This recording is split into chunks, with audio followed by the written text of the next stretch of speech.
Minembo, Yawelo, Yebisa Fayulu, Apesa Minduki, Doketa Minembo. Yes.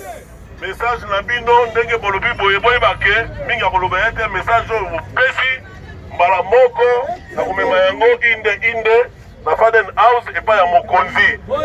Message na bino bobi betela maboko. Bolobi na ngai nini? Bolobi Yawelo Yebisa Fayulu apesa Minduki tokota Minembwe.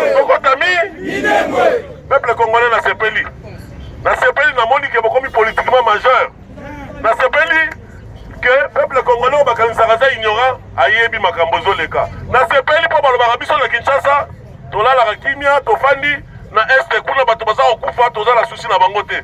Mais na nzembo boya mbinga, na nzembo changu o mikondo ya mbinga na signal mbala moko na comprendre que litoi na bino za kolala te na ndenge bandeko na biso bato okufa kuna na partie orientale na este na Bakivu.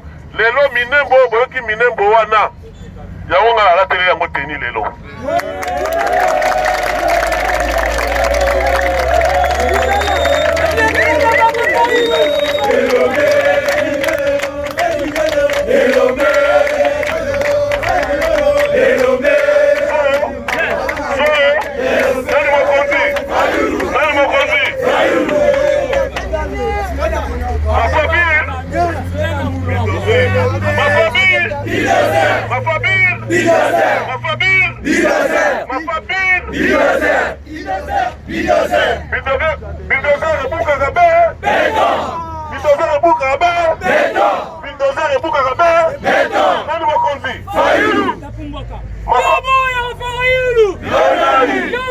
Fayulu!